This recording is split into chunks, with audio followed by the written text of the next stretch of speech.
Hello, welcome back to A Boring Revolution, your number one news source for everything in regards to the Boring Company. Hello everyone, welcome back to the show.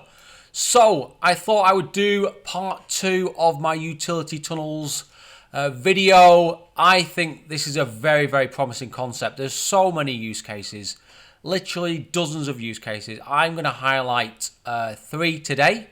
One's going to be kind of a bit of a crazy one, but you know what? Why not have a look at these ideas? Hell, you know, why the hell not? Let's just go with it. So, if you have not watched my first video, please do so. Get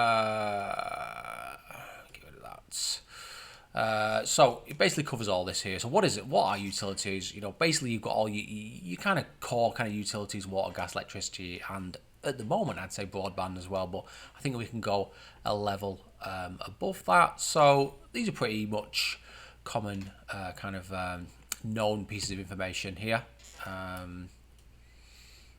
Let's see. So why are we talking about this again? Because we've kind of covered pretty much most of the topic that is relevant to the Boring Company. I want to kind of really specialize in a few areas here and kind of talk about why I think these could potentially be additional businesses that the Boring Company could either take over entirely or work with a partner to push forward and profit from. So purely from a financial perspective, it makes a ton of sense.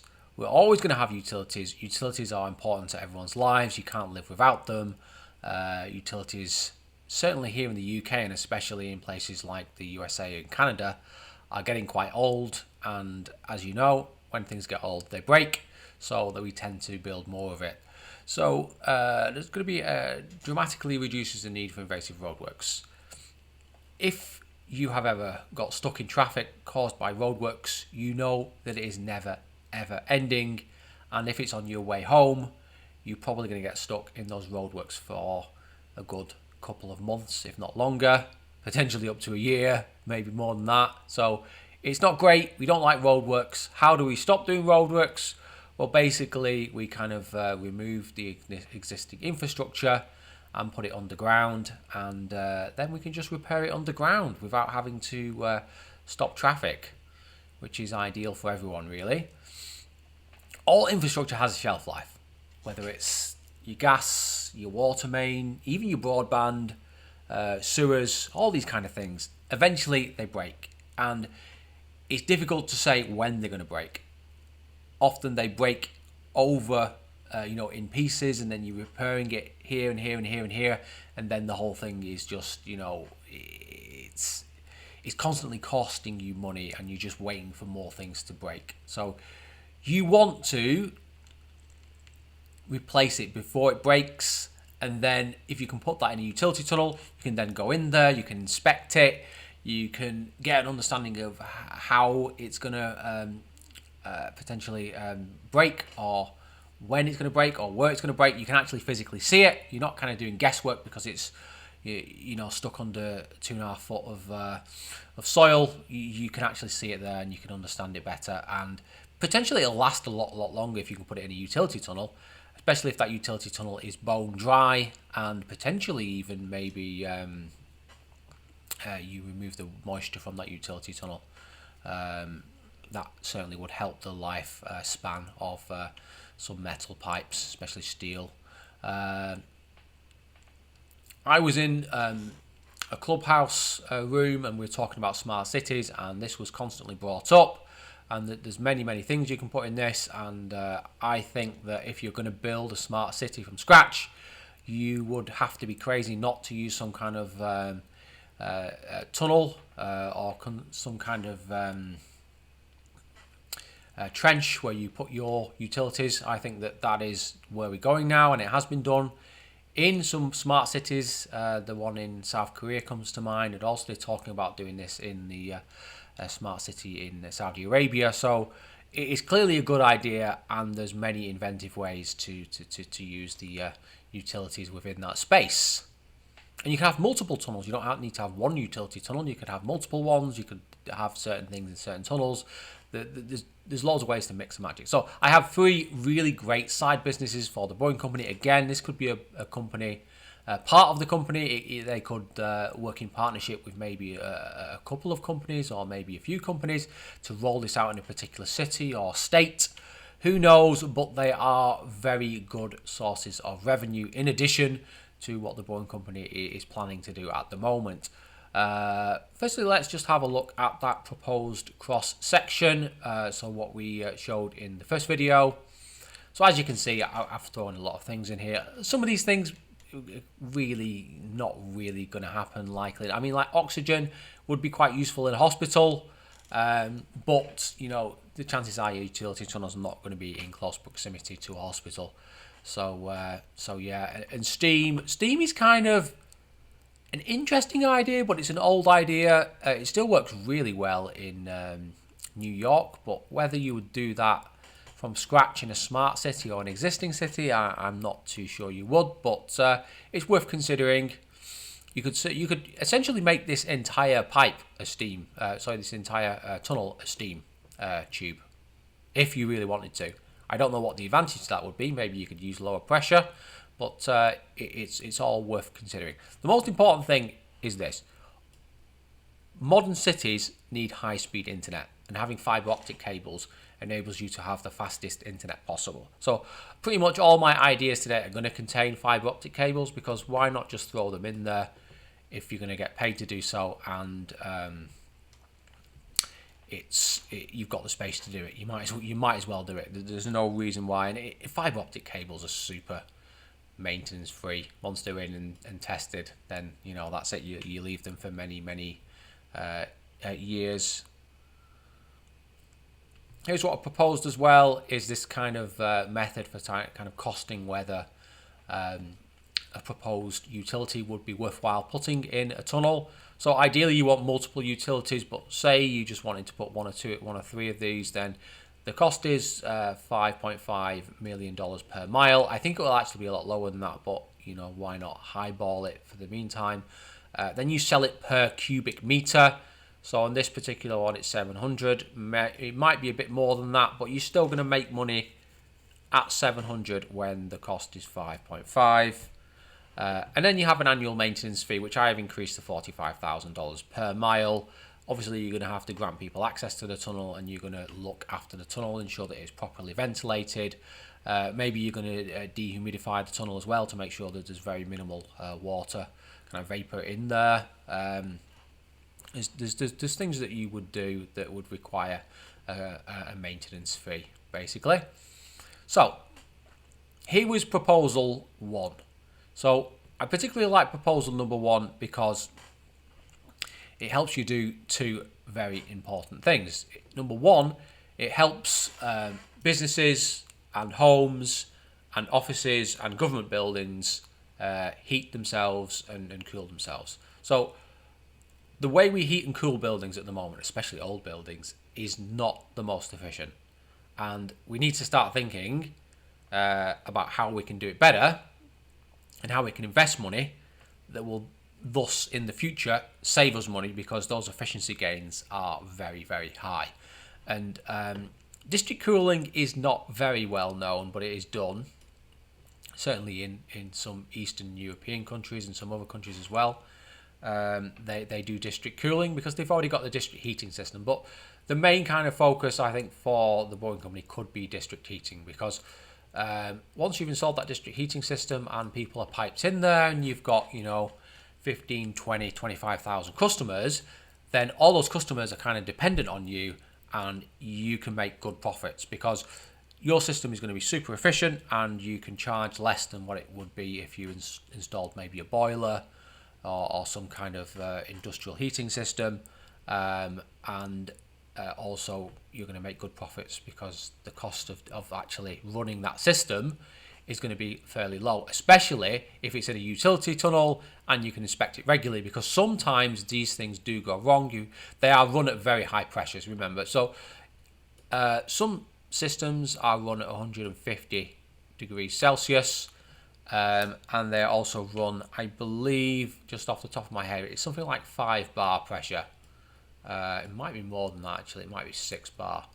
But they run at fairly high pressure, and it's very hot water, and they are run basically into a unit that then extracts the heat from that very hot water and then uses it in the particular building or in the particular district. Cooling is a little bit different. You probably use that with some kind of cooling interface, and then you kind of blowing cool air over that very, very cold interface, and then it's a bit like an air conditioning system in a way, but you're using very cold water, so it's around 4 to 5 degrees Celsius, maybe slightly below that. Usually in these kinds of systems, they don't actually physically use what's in the pipes as say hot water in your shower maybe, or something like that. You're using it in conjunction with some kind of interface that extracts the heat from the pipe. So this pipe could potentially be up to 800 millimeters in diameter, which is getting very close to 3 foot in diameter. With the actual lagging, the lagging on the outside is going to be very thick. It's going to be probably over 150 mil, maybe slightly below that, and that's obviously because you don't want heat losses. The main problems with these kinds of systems is there are heat losses in certain places, and you can get around that by actually reducing the temperature in some parts of the system and using some kind of special valve that mixes in colder water or cooler water as well. There's loads of ways to doing it. I'm not really an expert in district heating, but what I've read up on the subject, it is really, really useful, really, really efficient, and is the way to go if we want to reduce CO2 emissions from households, offices, commercial buildings, etc.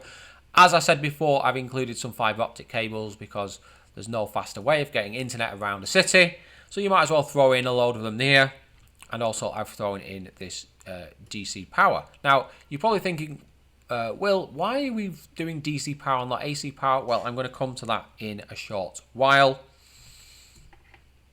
So here's our utility tunnel idea 1. So this one might surprise you, but I think it makes a lot of sense. When you're putting power in your electric vehicle, whether it be a car or a van or a truck or a motorcycle, you're generally getting DC, or in fact you're always getting DC power, as far as I'm aware. So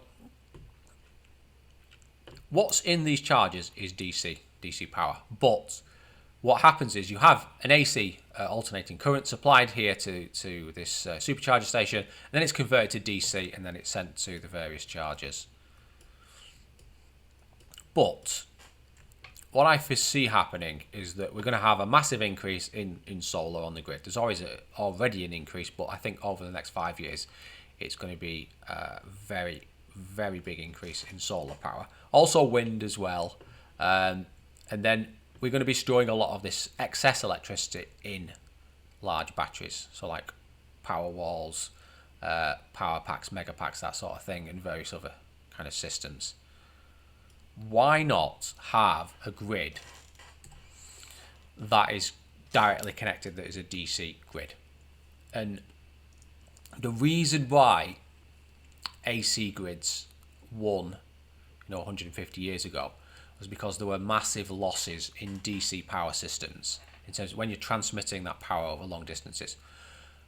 At this very moment in time, DC power is the power choice for large container ships and some cruise ships as well, and there's various companies pushing this because they have essentially fixed most of those long-standing issues. So you can up-rate and down-rate the voltage with DC systems now. It is a lot more complicated than AC systems, but it is doable.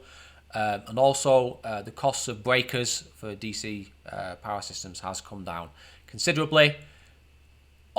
I'm not going to lie to you, a DC power system is going to cost not excessively more, but it's definitely going to cost more than an AC power system. But if you have lots and lots of batteries in a city, and you have lots and lots of solar, and you have lots and lots of chargers, because we're going to have chargers everywhere at some point, thousands of chargers in any given city or town, why not have all them interconnected on their own little smart grid or their microgrid? and then just connect everything directly, and you don't need to worry about interconnecting with the AC grid. And also, if the AC grid goes down, like it has done in Texas, then you've got a separate grid there, and you can just use it.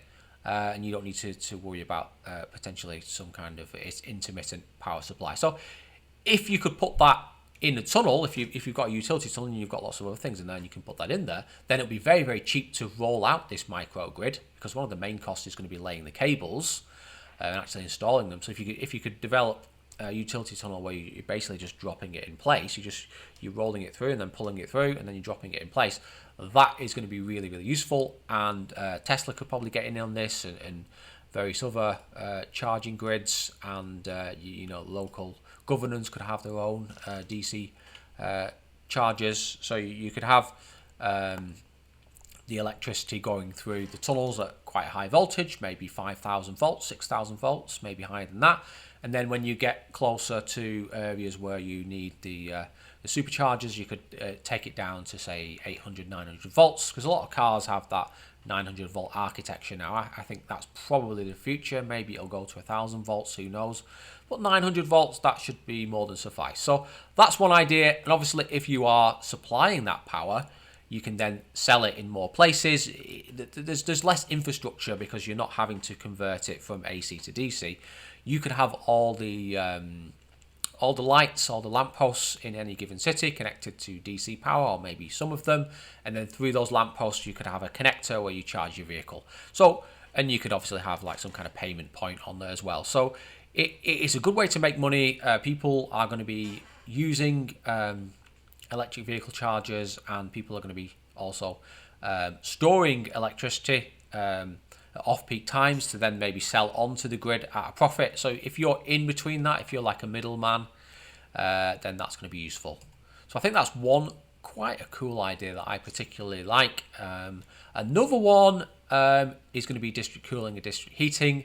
So I think potentially the Boring Company could partner with another company who maybe has experience in building these kinds of networks and roll out something within a particular city. So for this to work, really you need a town or city with more than 200,000 persons in it. If you're somewhere like Florida or Texas or California, the idea of district cooling is going to be very, very useful. Lots and lots of office buildings. Preferably for cooling, you're going to connect up office buildings, commercial buildings, local kind of businesses and that sort of thing, retail units, and shopping centres and things like that. So if you can connect up to that and you have one big client, then that's going to make a lot of sense. Because rolling out a system like this is going to cost quite a lot. In the short term, you're going to lose money, but in the long term, you're going to be able to sell that cooled water at a very good profit margin. And then these businesses are going to become dependent on you. So they're not going to go out to someone else because it's going to cost them more money to install, a second system. They're going to be dependent on you.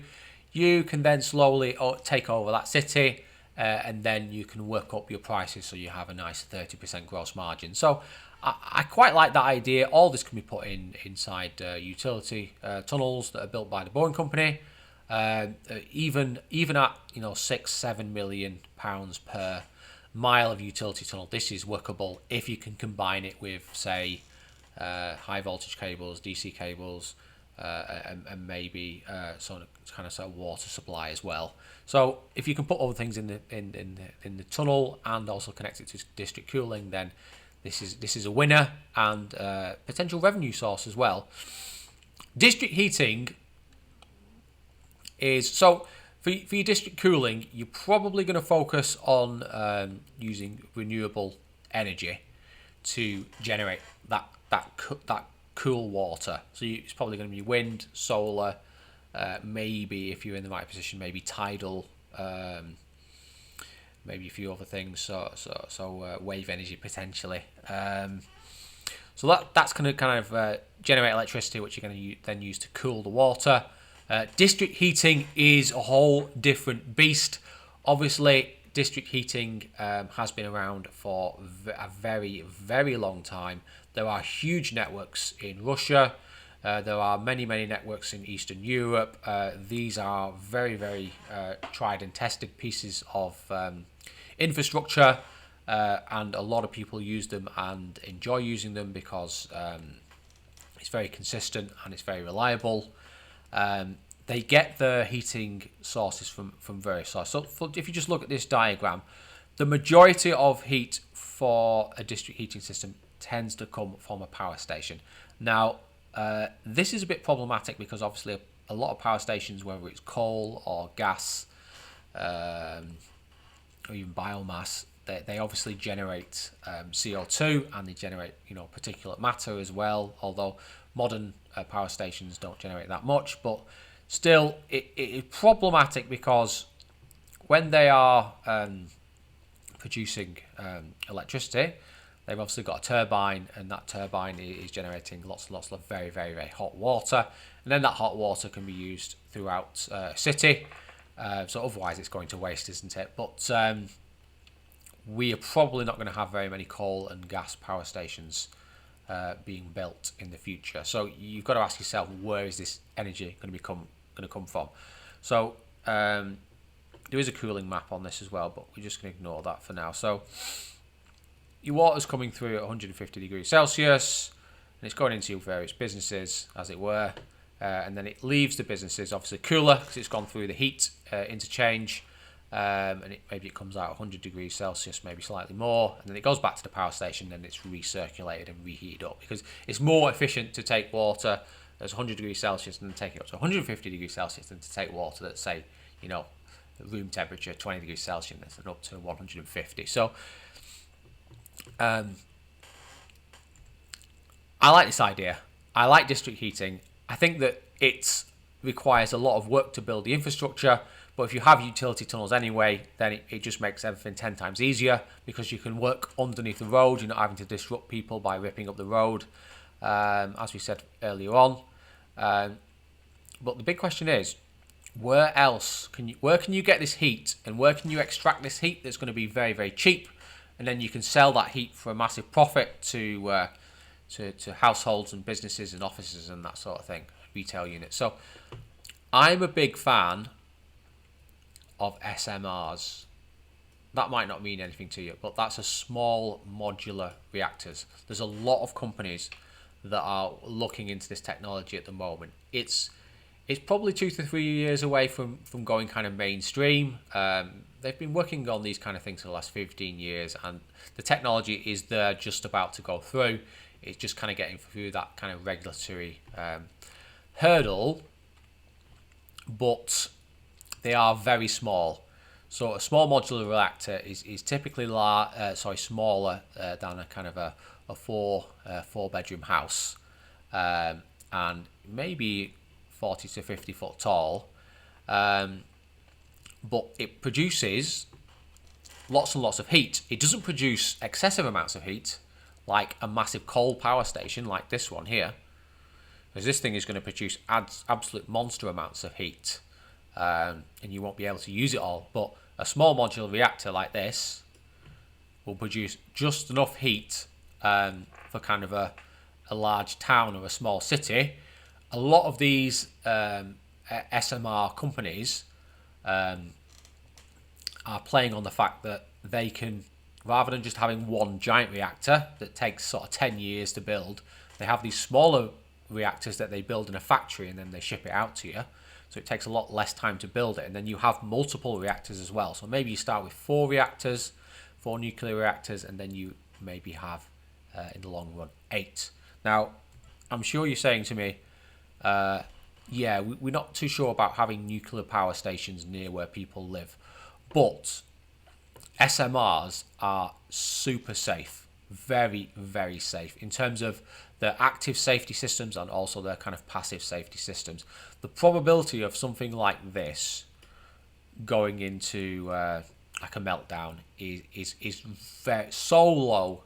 It's very difficult to kind of quantify it. So many things would have to go wrong that it might only happen every 1,000 years. It's really, the probability of these kind of things melting down is very, very low. So if we were in a position in the future where we had lots and lots of SMRs on the outskirts of cities and towns, then it would be very, very useful to kind of tap into this as a heat source.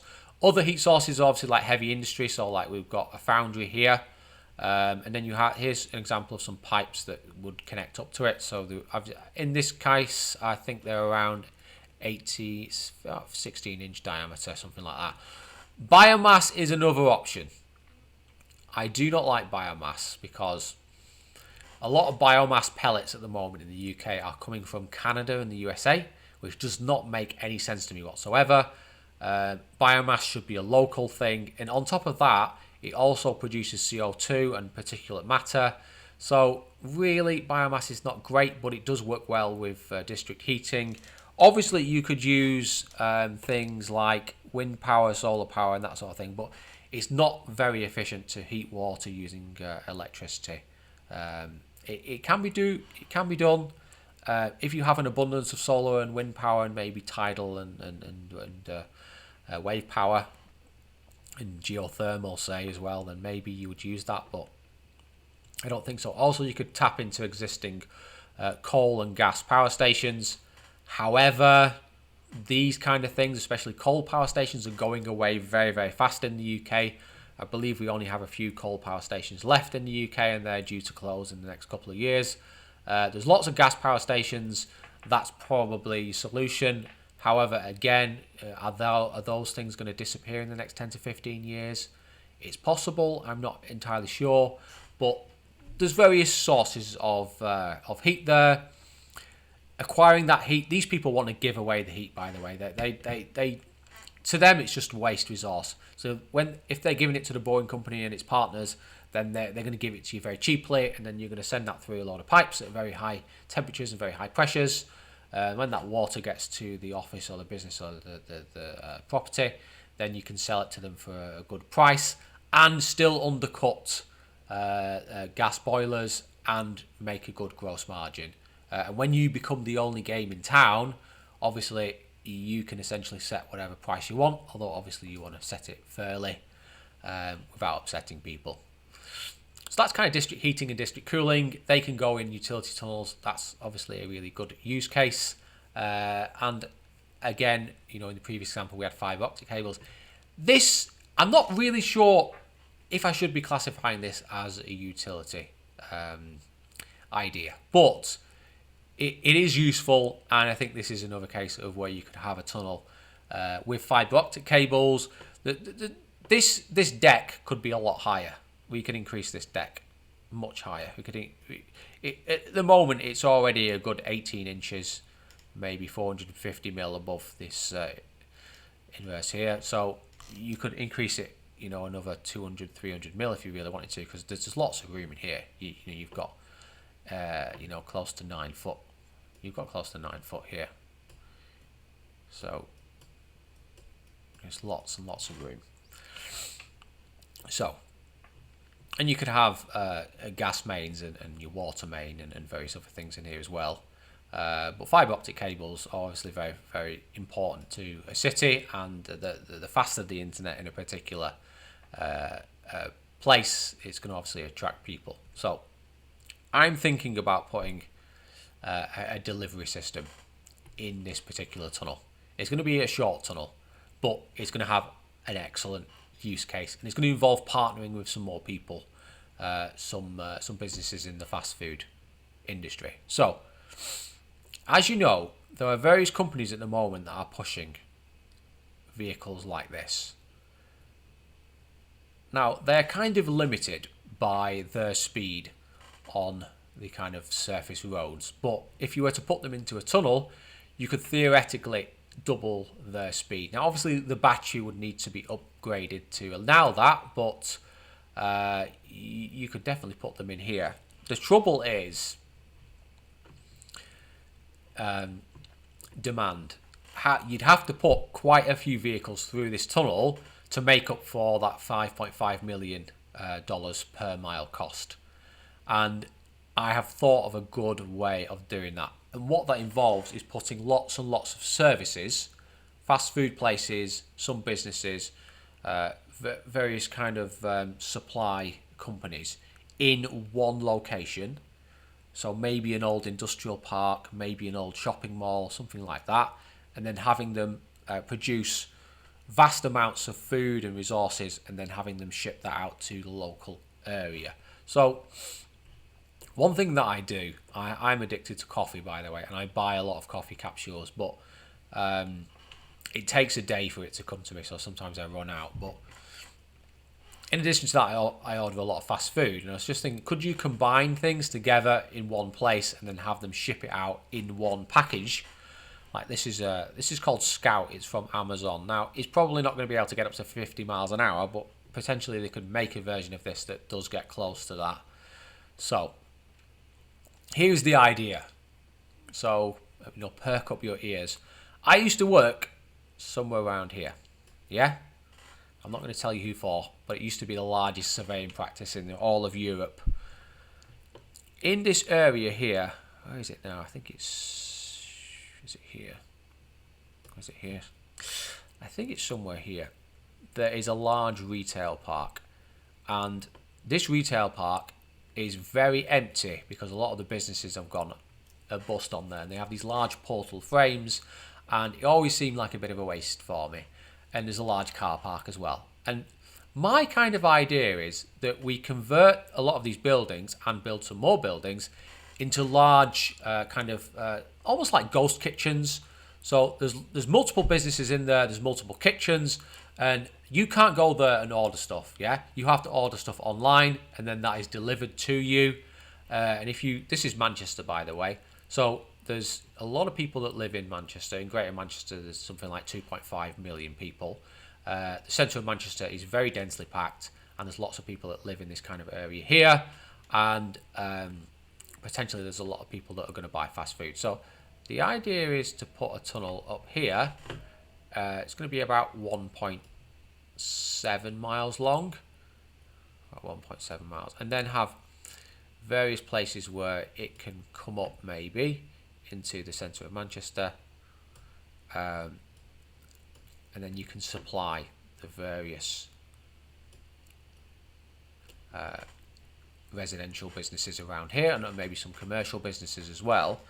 So if you imagine here is our kitchens, and we have multiple businesses here, potentially up to 10 different businesses, and they're all selling their various products via the Neuro delivery zones. It's the Neuro R, so they're coming in this kind of area here. So it works on the surface streets, and it goes around this area here and down here, and maybe over here as well. If we have a tunnel here, immediately what that does is it opens up this area for delivery as well, so along this road as well, and then it opens up the centre of Manchester as well, so we can go all the way into Manchester. And then also we've got down here, this road here is very, very busy. So if you're running your delivery drones down here, they're probably going to take a long time. If you've got hot food, what you don't want is that hot food going cold, ideally. You want it to get there as fast as possible. If you can get up to 50 miles per hour in the tunnel, that's something like 0.83 miles in a minute. So you could get to this area here in under 2 minutes, and then you can go anywhere you want from this area. So you have your kitchens here and your tunnels here, and then you can go wherever you want. And you'd probably want to partner with some businesses, so various fast food trains, and they would all be based in here. And the actual delivery drones, they're obviously autonomous. They would actually go into the kitchen, physically go into the kitchen or around the outside of the kitchen, and people that are actually cooking would come along and just put it straight into the delivery drone. It would then go into a tunnel. It would shoot down here at 50 miles an hour, and then it would go off to where it's needed. And that would be great, because then and this tunnel would be fairly short, it'd be about 1.7 miles, but it would serve pretty much all of Manchester town centre, and then all the surrounding areas as well, so up here as well, and then down there. So all the major kind of residential areas in and around Manchester city centre, and there's a lot of people that live here, would be served by this kind of ghost kitchen here, and that could supply thousands of people with food easily, many thousands of people every single day.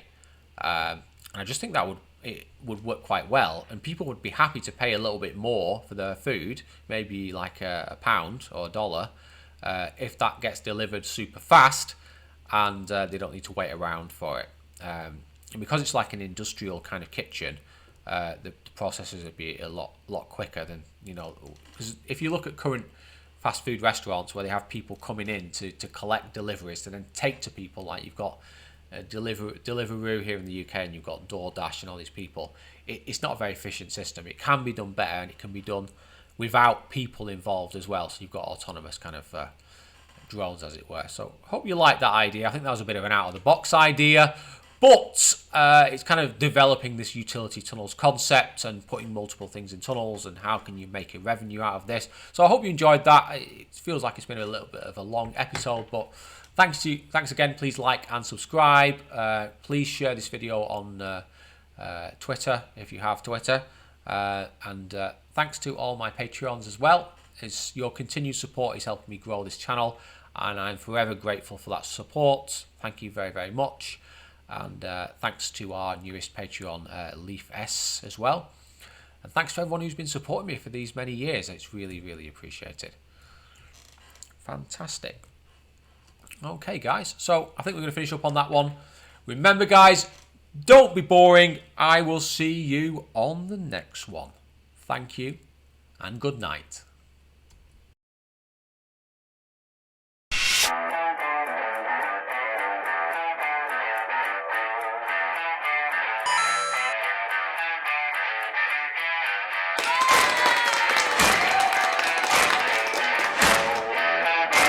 It's time to kick ass and chew bubble gum. I'm all